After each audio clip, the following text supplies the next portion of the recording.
ज्ञान मार्ग से, कर्म से, ध्यान से, संन्यास से, गृहस्थ से जीवन मुक्त अवस्था प्राप्त किए प्राणी में दो बात विशेष पैदा हो जाती है।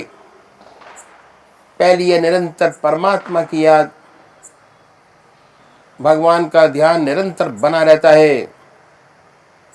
चलते फिरते, खाते पीते, सोते जागते, संसार का हर व्यवहार करते ईश्वर की याद बनी रहती है। दूसरी बात यह है कि जो उसके कर्म है वह निष्काम कर्म हो जाते हैं, अहम निकल जाता है, आई खत्म हो जाता है। ये दो बातें हैं, उसे स्थित प्रज्ञ कहिए या जीवन मुक्त कहिए में पैदा हो जाती है। अब देखना यह है कि इसी संसार में रहते हुए संसार के सब काम करते हुए कैसे हमें 24 घंटे का ध्यान बने, कैसे उस परमात्मा का ध्यान बने, कैसे निष्काम कर्म करने की आदत बन जाए। इन संतों ने, इन सद्गुरुओं ने जो अपने गृहस्थ काल में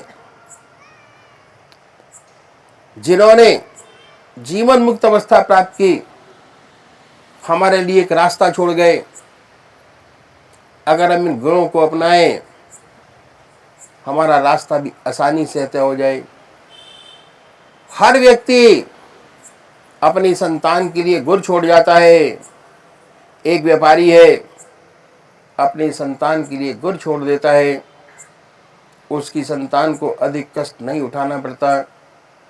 एक डॉक्टर है, अगर उसका लड़का डॉक्टर है तो वह उसके लिए गुड़ छोड़ जाता है, उसको अपना क्लिनिक चलाने में दिक्कत नहीं आती।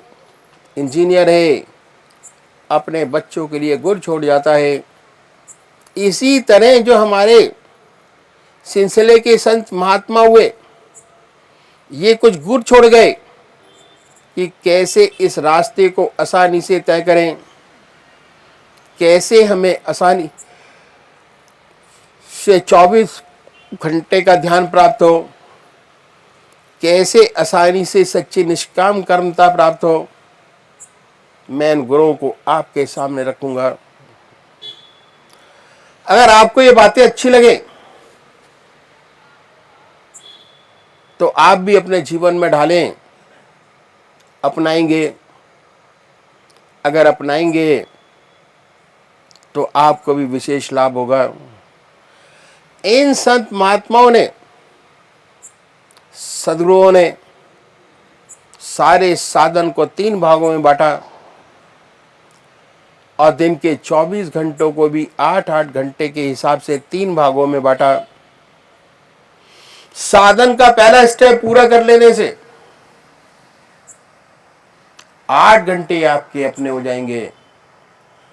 साधन का दूसरा स्टेप पूरा कर लेने से 16 घंटे आपके अपने हो जाएंगे और साधना का 13 स्टेप पूरा कर लेने से निरंतर 24 घंटे आपको ईश्वर का ध्यान बना रहेगा।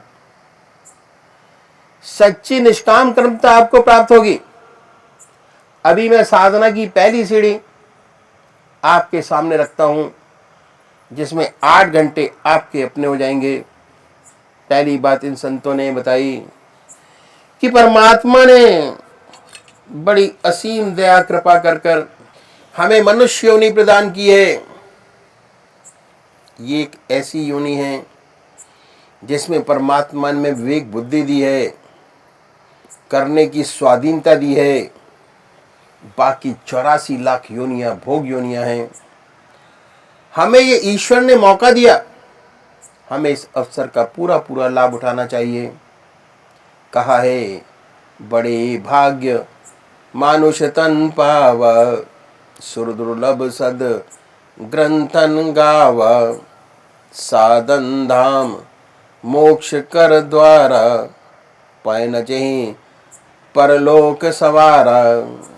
ऐसी मनुष्यों ने जो हमें बड़े भाग से मिली है, जिसके लिए देवता भी तरसते हैं, क्योंकि मनुष्य योनि ही एक ऐसा साधन का क्षेत्र है, मोक्ष का दरवाजा है।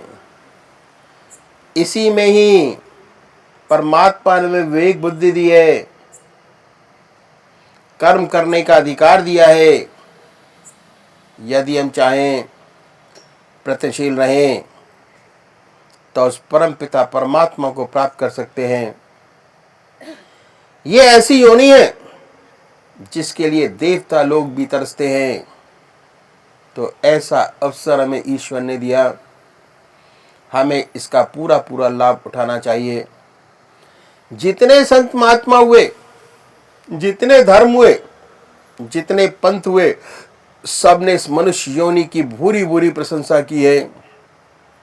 कबीर दास जी ने कहा है, कबीरा हर की भक्ति कर, तज विषया रस चौच, बार बार नहीं पाइए मानस जन्म की मौज। इस सेवक के गुरुदेव कहा करते थे कि विषय वासना के आनंदी, मिथ्या जन्म बिगार, मानस जन्म गरीब न फिर कर ले हरि से प्यार। ऐसा सुंदर अवसर में परमात्मा ने दिया। हमारे महर्षियों ने बताया कि चाहे अब गृहस्थी हो या सन्यासी, आपको आधा घंटा प्रातः संध्या वंदन अवश्य करनी चाहिए और आधा घंटा सायंकाल।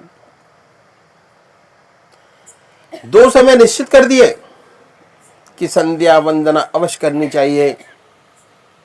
हमारे देश में 99% लोग परमात्मा को मानते हैं और अपने किसी न किसी ढंग से परमात्मा की पूजा अर्चना करते हैं। बहुत से लोग तो काफी समय लगाते हैं, लेकिन यदि हमसे ये पूछें कि आपको इस पूजा का क्या लाभ हुआ, तो 4 बात बताने के खामोश हो जाते हैं। पहली बात ये कि भाई ईश्वर का नाम लेना बहुत अच्छी बात है।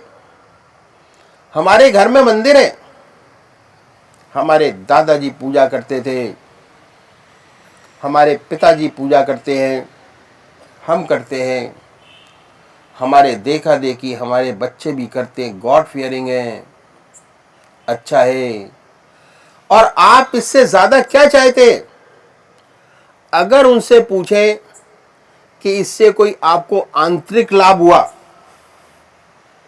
ऐसे बहुत से कम लोग होंगे जो ये कहेंगे हुआ। इन संतों ने कहा कि हम एक तरीका बतलाते हैं, यदि आप इस तरीके से पूजा करेंगे तो आपको विशेष लाभ होगा। और ऐसा तरीका बताया सर्वसम्मत, जिसे हर कोई अपना सके, किसी भी महजब का मानने वाला हो, किसी भी धर्म का अनुयायी हो, और अपने धर्म के मत पर चलते हुए कर सके। ऐसी बात बतलाई जो मैं आपके सामने रखता हूं। हर मजहब में 2 तरीके के व्यक्ति हैं, एक साकार पुजारी और दूसरे निराकार। और ये बहुत पुराने जमाने से चले आ रहे हैं, कोई नई बात नहीं। इनमें आपस में झगड़े भी होते हैं, वाद विवाद भी चलते हैं, लेकिन सब ये होते हुए आज तक दोनों रास्ते कायम हैं। बात ऐसी है कि मनुष्य का स्वभाव कुछ ऐसा ही है, किसी को चेहरे से प्यार होता है, किसी को शक्ल से प्यार होता है, किसी को मूर्ति से प्यार होता है, किसी को सूरत से प्यार होता है। जिन्हें शक्ल से प्यार होता है, और कुछ लोगों को शक्ल से प्यार नहीं होता। जिन्हें शक्ल से प्यार होता है वह साकार पुजारी, जिन्हें शक्ल से प्यार नहीं होता वह निराकार। इन संतों ने दोनों के लिए रास्ता बताया। जो साकार पुजारी हैं, उनका प्रथम कार्य एक इष्ट का निश्चित करना। अपनी आत्मा से पूछिए कि भगवान की कौन सी मूर्ति आपको सबसे ज्यादा प्यारी लगती है, जिसमें भगवान की सबसे ऊंची भावना डाल सकते हो, उसे अपनाइए, उसे अपना इष्ट माने, उसी की पूजा करें, उसी का ध्यान करें, उसी को याद करें, उसको कभी बदले नहीं। ऐसा नहीं कि कभी आप राम की पूजा करें, कभी कृष्ण की, कभी माँ की। अगर रोज रोज बदलेंगे इसका विशेष लाभ नहीं होगा। दरअसल में पूजा का जो मकसद है वो है चित्त की एकाग्रता प्राप्त करना। उससे ऊपर उठे तो मैं ये कहूँगा कि चित्त की वृत्तियों का निरोध प्राप्त करना। ऐसी हालत कि जिसमें विचार शून्यता आ जाए, वो जब ही हो सकता है जब आपका एक इष्ट हो। पूजा करें कैसे? सबसे बड़ी बात, कुशा या कंबल का आसन, धूप बत्ती अगरबत्ती जलाएं, साफ सुथरी चादर बिछाएं, रात्रि के वस्त्र बदल कर बैठे। अगर स्नान नहीं कर सकते कोई बात नहीं, मुंह हाथ धोकर सुख आसन से बैठें। फिर कल्पना करें कि आपका इष्ट सहशरीर आपके सामने विद्यमान है। कोई भक्ति भरा भजन गाइए तो क्या होगा, आपके वहरमुखी विचारों की दुनिया से हटकर मन ईश्वर की तरफ लग जाएगा। इसके बाद जब ध्यान करेंगे तो ध्यान लगेगा। पहले बाहर देखिए, जब बाहर की तरफ आपके परमात्मा की पवित्र मूर्ति आपके सामने बन जाए ऐसा शरीर, उस को हृदय में उतारिए, बड़े प्यार से बैठाएं, इतने प्यार से कि ना कोई दूसरा विचार रह जाए, ना ख्याल। ऐसे तल्लीन हो जाए उसके अंदर, ऐसे खो जाएं कि संसार का कोई भी विचार आपके सामने ना आए। हमारी आत्मा हमारे मन को देखती रहती है, बताती रहती है कि हम क्या सोच रहे हैं। जब मन हट जाए फिर अपने मन को उस पवित्र मूर्ति पर जमाएं। एक समय ऐसा आएगा जब ना कोई विचार रहेगा, ना ख्याल। उसमें ऐसे तल्लीन हो जाएंगे, जब चेतन अवस्था में लौटेंगे तो उसी के ध्यान में लौटेंगे, और उस समय आपको बड़ी सुंदर अनुभूति होगी कि आपका हृदय मस्तिष्क आनंद से भर गया। जितना मस्तक पर भार था वह हल्का हो गया। ये पूजा का तरीका जैन संत महात्मा ने बताया। साकार पुजारियों के लिए यदि ऐसे पूजा करेंगे तो उसका विशेष लाभ होगा। चित्त की एकाग्रता प्राप्त होगी, कंसंट्रेशन प्राप्त होगा, सुषुप्ति की अवस्था प्राप्त होगी, और सुषुप्ति से धीरे धीरे सहज समाधि में प्रवेश करेंगे। दूसरे वो भाई हैं जो निराकार भगवान के उपासक हैं, परमात्मा की मूर्ति को नहीं मानते हुए भगवान के नाम को पकड़े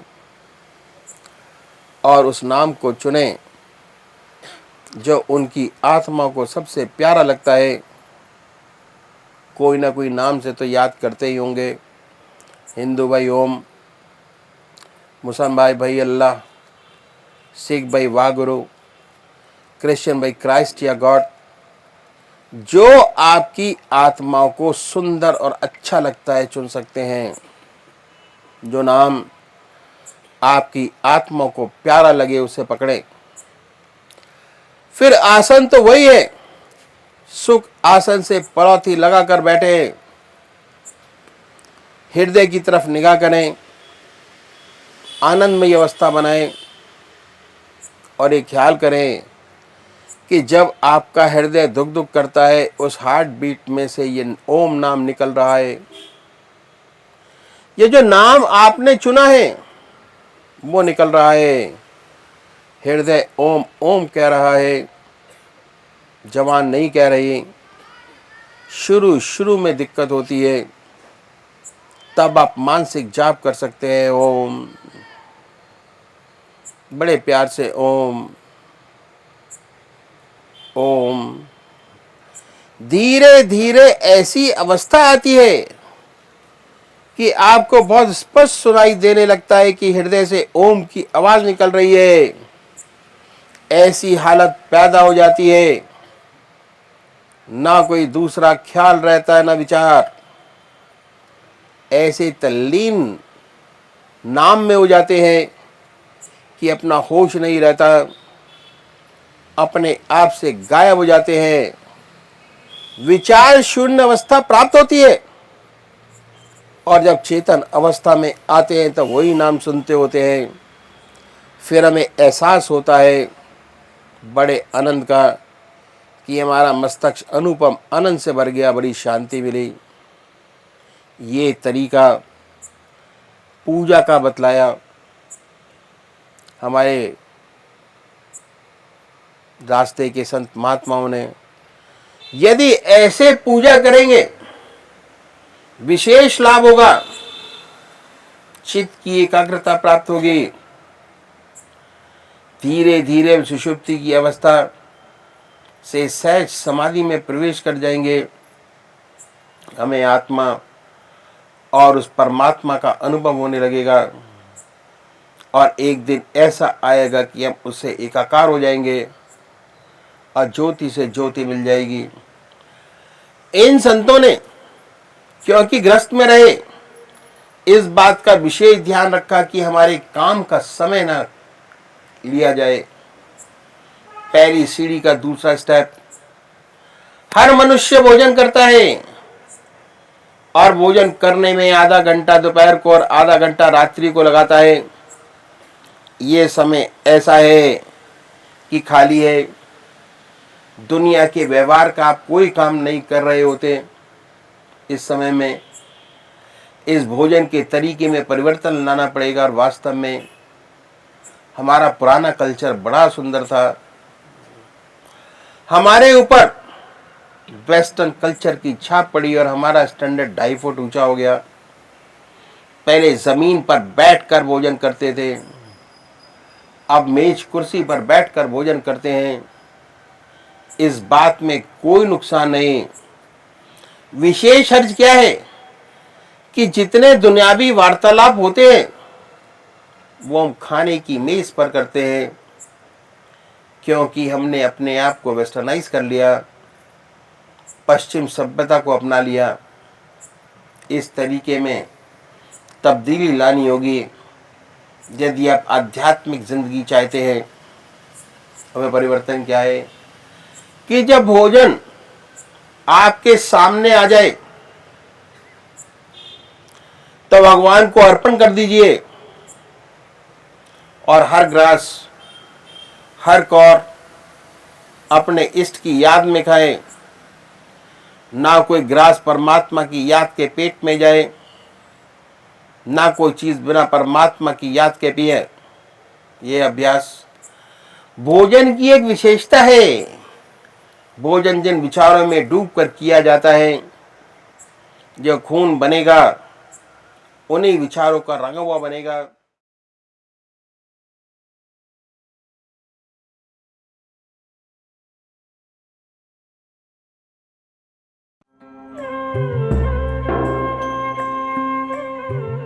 ध्यान योग के कार्यक्रम आनंद योग से निशुल्क जुड़ने के लिए संपर्क करें 9810239677।